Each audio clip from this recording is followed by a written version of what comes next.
que veio pra tentar ferir o valente de Deus em meio às suas guerras.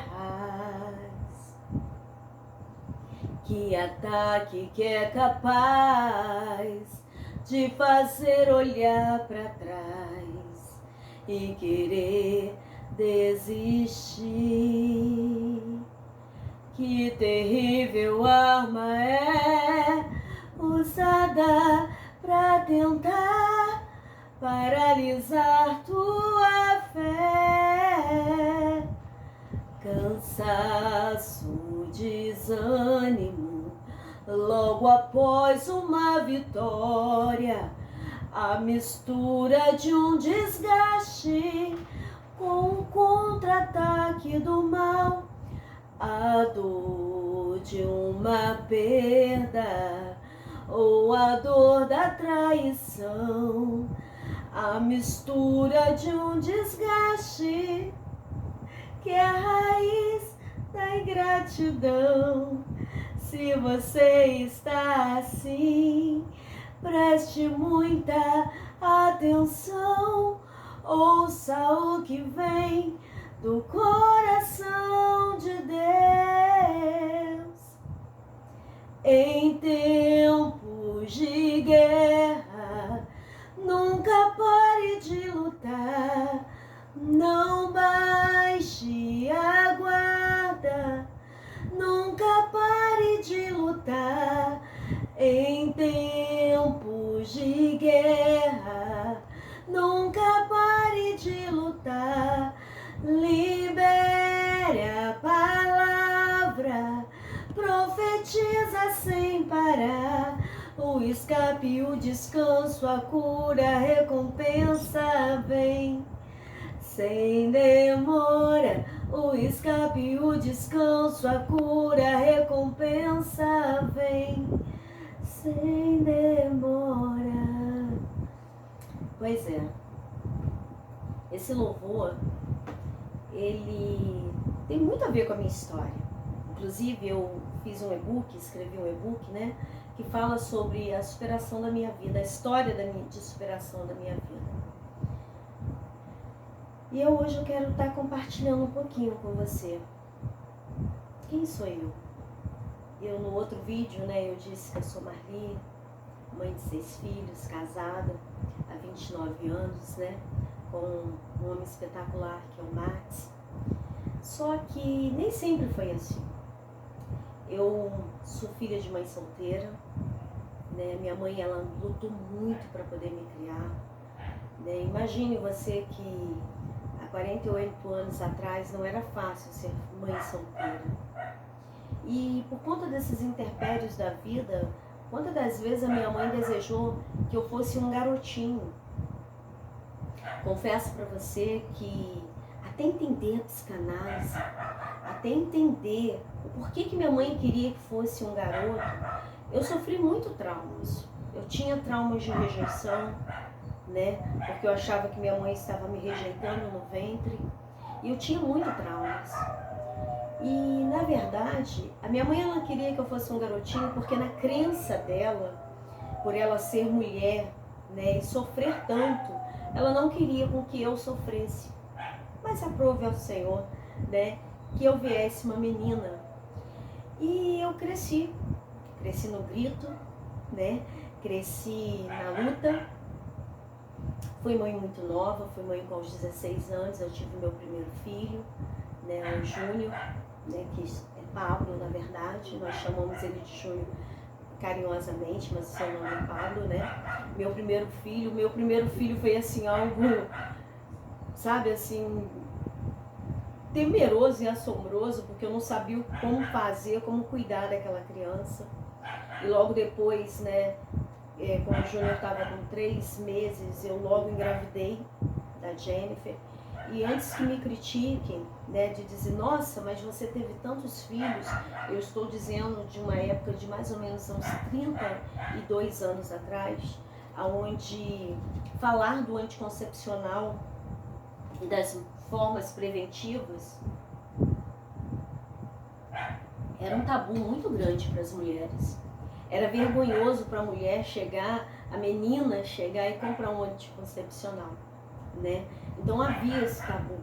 E nesse processo desse tabu, logo veio a Jennifer, minha filha, hoje com 30 anos, e de repente o pai deles olha e fala que não queria mais aquela relação, né, que havia se apaixonado por uma outra pessoa. Pega eu e o meu pacotinho, né, que eu costumava dizer que ela era um pacotinho de tão pequenininha que era, e nos coloca no portão da minha mãe, nos devolve para minha mãe. Agora volta eu, né, pro local como se fosse um local de vergonha, porque eu volto agora, não só mais eu, mas agora volta eu e mais 2 crianças. Você pode imaginar mais ou menos como, né, para a mulher, mal vista, dizendo, não conseguiu segurar um casamento, não conseguiu, olha só, tá vendo, não é fácil, né? Então, assim, há muitos julgamentos assim, mas só você que começou junto é que você sabe o que você passa. Essa é uma grande realidade. Talvez o mundo vai te criticar por você, né, ter entrado em um divórcio. Talvez muitos vão te criticar, mas só você sabe o que você passa dentro da sua casa. E é mediante esse pequeno trecho que eu estou te falando do que eu passava, né, agressões físicas e agressões verbais, né, e o que acabava acontecendo? Essas agressões físicas e verbais, elas eram aumentadas cada dia mais. Tinha dia que eu apanhava e não sabia nem por que estava apanhando. Ou tinha dia que apanhava porque eu ainda era uma menina e não estava preparada para um relacionamento e fazia birra, né? Então, isso aí fica um alerta para os jovens, sabe? Não queiram pular etapas. Não queiram pular etapas porque você não vai ter estrutura, assim como eu não tive uma estrutura. Você, de repente, para querer fugir de uma dor, porque eu quis fugir de uma dor, eu tinha um padrasto que ele não era uma pessoa muito boa para mim, eu quis fugir de uma dor, e ao fugir de uma dor, e pela minha falta, né, paterna, eu caio na mão desse rapaz. Eu me entrego a esse rapaz. Eu tenho filhos com esse rapaz. E ele também, eu não o culpo, porque ele também não era estruturado para isso. Nós éramos muito jovens, né? Note bem, eu não estou dizendo, né, mas as agressões você está tirando das costas dele. Não é isso. Eu estou dizendo que nem eu e nem ele estávamos preparados para uma vida conjugal. Quantos jovens hoje não estão preparados para uma vida conjugal e simplesmente querem ter essa vida? Ou quantos jovens, né, eles acham que já sabem de tudo e banem os conselhos, sabe, de seus pais, sabe, conselhos bons, né, e acaba entrando. Ou quantos jovens, ou quantas jovens querendo fugir, né, desse contexto traumático, da falta, ela acaba fazendo loops de repetições, caindo nas mãos de homens, sabe, que são déspotas, que são violentos. Ressignifique. Tem uma história de superação. E o que acontece? Aí depois, né, eu sou colocada novamente para a casa da minha mãe, conheço um outro rapaz, note, mais um loop de repetição, conheço um outro rapaz e ali nasce o meu terceiro filho, o Michael Douglas, né?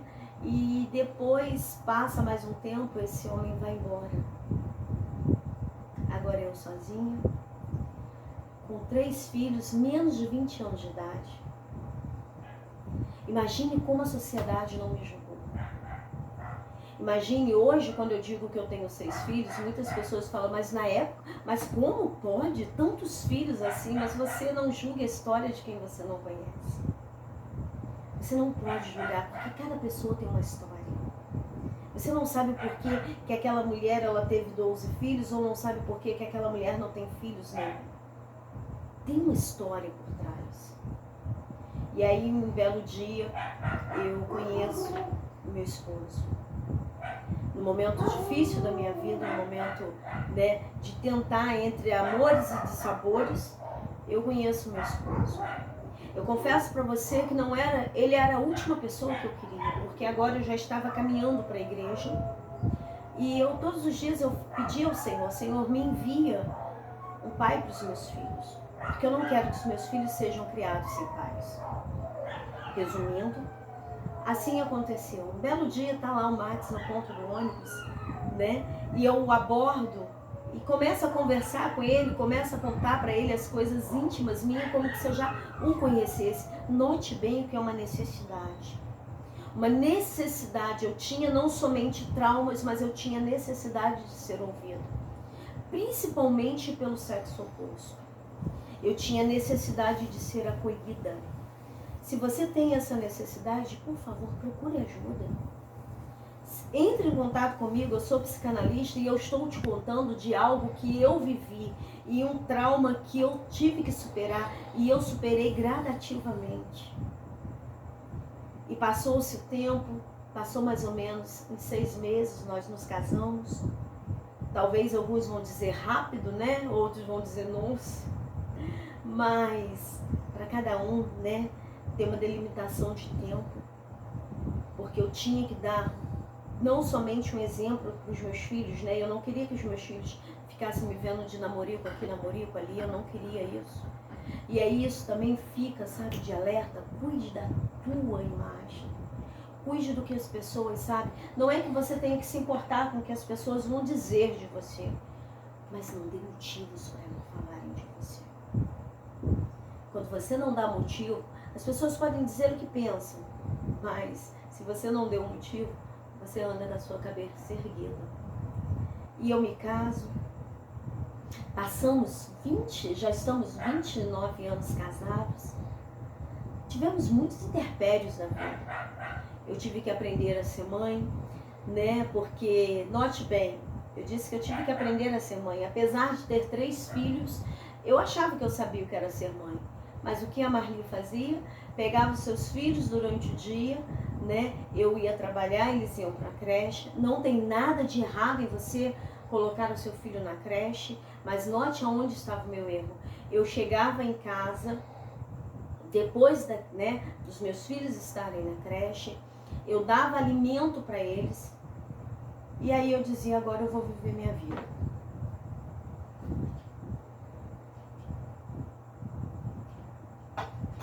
Colocava eles para dormir e ia viver a vida. Eu achava que isso era ser mãe. Mas só depois, né, que eu aprendi realmente que era ser mãe quando o Ianzinho nasceu. O Ian nasce e ele me ensina a ser mãe. Porque agora eu já não ia mais, né, para os bailes, eu já não ia mais curtir a vida e deixar o filho sozinho dentro de casa dormindo. Talvez você vai dizer assim, nossa, mas que absurdo. Mas isso é muito mais comum do que você pensa. Isso é muito mais comum que muita gente faz. Não disse que é o certo. Eu estou dizendo que dentro de um contexto torna-se comum essa prática. Dentro desse contexto, né, de mãe solteira, menina nova, com nenhuma experiência da vida, a gente acha que é o certo. E aí agora eu sou mãe do Ian. O Ian acorda de noite para mamar, o Ian acorda de manhã, de tarde, né? E aí eu tive que aprender a cuidar daquela criança. Note bem o que eu acabei de dizer. Eu tive que aprender a ser mãe. Aí eu estava realmente sendo mãe. Eu estava delegando funções dentro do meu lar, porque agora eu já não tinha mais uma casa apenas, eu tinha um lar. E logo depois veio o João, 7 anos depois veio o João, e 7 anos depois veio o Lucas e fechamos a nossa fábrica. O que eu estou querendo te trazer com isso? Meado a tudo isso, eu voltei a estudar, porque eu só tinha 6ª série, trabalhava, né, de casa de família. Note bem, não é vergonha, escute no que eu estou te dizendo, não é nenhuma vergonha você trabalhar em casa de família, não. Mas o que você não pode é fazer aquilo que você não gosta. Eu trabalhava de casa de família porque eu tinha que levar o alimento para os meus filhos, mas não era algo que eu gostava. E aí eu coloquei no meu coraçãozinho, eu vou voltar a estudar. E eu, que não era nada boba, queria voltar a estudar, mas eu não queria que o meu marido fosse um empecilho. Então o que eu fiz? O matriculei também na escola, sem dar a ele direito de escolha. E porque eu dizia, não, você vai comigo. Mulher, a mulher sabe edificar a sua casa e a tola a derruba com as suas próprias mãos. Se você hoje é casada, procure edificar a sua casa. Se seu esposo, ele for de comum acordo de você ir sozinha, amém, mas se ele não for, usa essa outra estratégia, traz ele junto contigo. E aí nós terminamos os nossos estudos, o meu marido não quis dar prosseguimento, porque ele tinha um outro projeto, ele tinha um outro objetivo. Né? O cachorro tá latindo, mas tudo bem. E aí o que acontece? Eu me formei em técnico de enfermagem em Santa Catarina, em Dulce, né? Em Petrópolis também. Note bem porque eu estou dizendo, porque todo tempo eu me refiro, porque hoje eu não moro mais na cidade de Petrópolis. Me formei, né, em técnica de enfermagem e depois não exerci, não cheguei a exercer. E certa vez começou uma chuva muito forte em 2022, em janeiro de 2022. Sabe aquela chuva devastadora? Pois é, eu estava lá. Eu estava lá num local chamado Quitandinho, um bairro chamado Rio de Janeiro. E a chuva começa umas 11 horas e de repente nada parava. Foi dando a hora dos meninos chegarem, os meninos não chegavam. E eu tive a brilhante ideia de descer para encontrar com eles. Enquanto eu desço para encontrar com eles, aquela enxurrada me leva, né? A barreira me leva e eu fico presa até a cintura, gritando por socorro, mas numa terra onde todo mundo quer socorro. Alguns dão até uma estratégia, como um senhor ele me deu, ele disse, olha, minha filha, segura nessa árvore e olha, e faz toda a força para você sair, se nós formos até aí, nós vamos morrer. E aí eu entendo que já era hora de sair daquela cidade, porque Deus já havia me dado 3 visões. Note bem, quando Deus falar com você algo, não insista, não queira pagar preço. Se Ele disser para você vai, vai. Se Ele disser para você fica, fica. Se Ele disser para você larga, larga. Se Ele disser para você fica, permaneça, case-se, case-se. Mas Deus havia falado comigo por 3 vezes que não era para mim ficar mais naquela cidade. Em visões, todas as 3 vezes foram visões muito claras e nítidas. Eu entendo que quando Deus ele quer te revelar algo, Ele te revela de uma forma muito clara e nítida. Deus ele não vai fazer, sabe, rodeios e enigmas. Quem faz enigma é Sansão para brincar com pai e mãe. Né? Deus não vai fazer enigmas com você. Ele vai te falar num som audível. Talvez você esteja tão burulento, tão barulhento, que você não consegue ouvir e discernir a voz de Deus. Mas Deus já havia falado comigo que Ele iria me arrancar daquele lugar e a única coisa que eu levaria eram os meus filhos, o meu marido, algumas roupas e o documento da casa que nós ganhamos por herança em Pirapitinga. E assim nós viemos parar aqui. Nós viemos parar num local improvável. Eu cheguei em Pirapitinga doente, com um mioma subseroso, hemorrágico, desfalecida, totalmente agravada de anemia. E algumas pessoas, sabe, dessa cidade, eles foram assim, precursores da minha vida. Sabe, a irmã Patrícia, né, ela me cedeu muitas fraldas, eu cheguei ao ponto de ter que usar, eu chego a me emocionar, porque eu cheguei ao ponto de ter que usar fraldas geriátricas, de tamanho eram as hemorragias. O irmão Dadá, sabe, ele também ele intercedeu, ele foi até o Henrico, sabe? O Henrico, ele era, né, um dos funcionários ali que a gente pode dizer que, né, ele podia, de alguma forma, intervir e clamar, né, por mim também.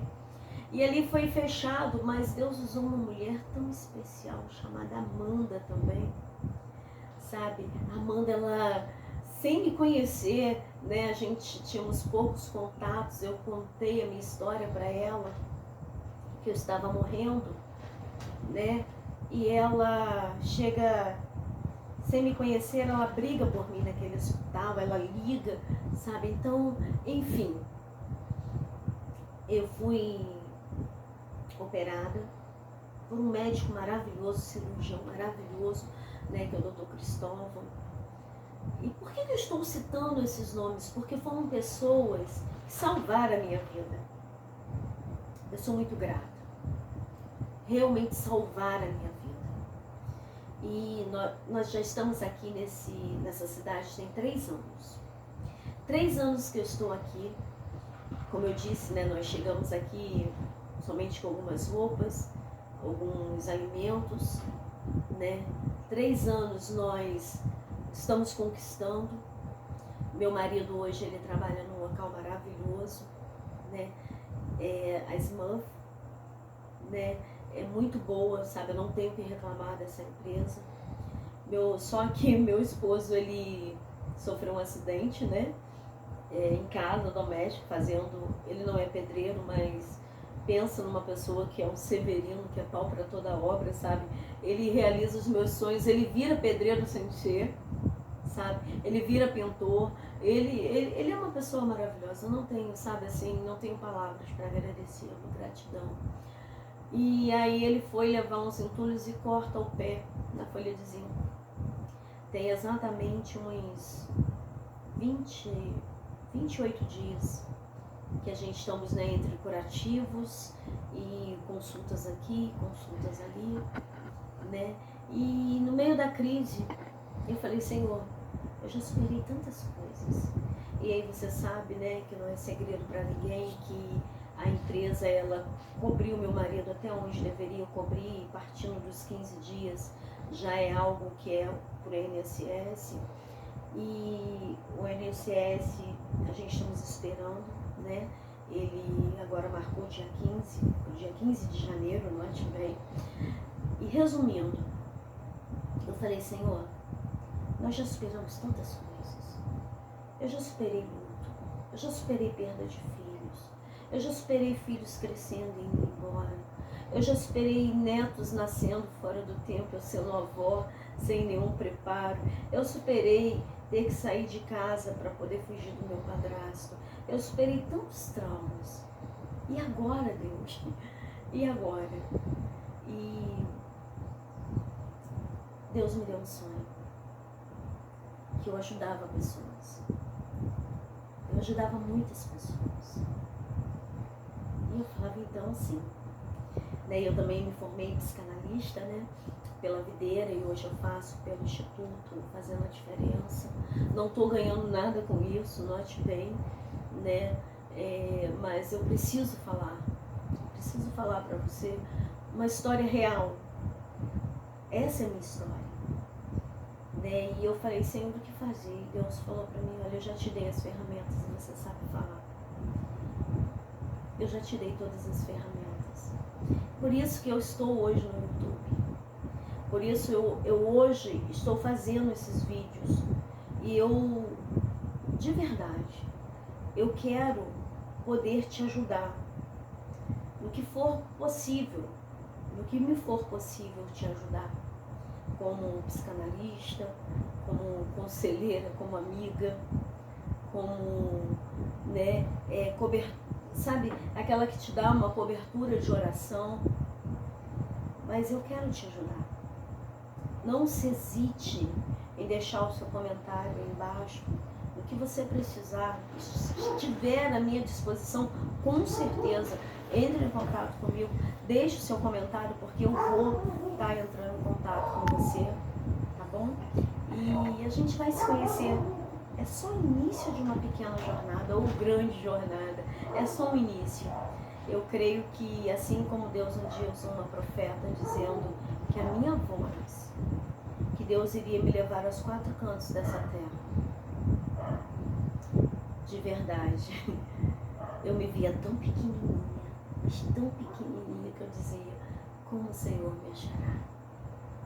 E um dia eu li que Deus ele encontrou um homem por detrás das malhadas. Um dia eu li que ele encontrou um homem lá amassando uva no lagar. Eu falei, meu pai, se tu encontrou esses homens e fez grandes histórias, eu vou ter uma história de superação. Eu vou viver uma história de superação.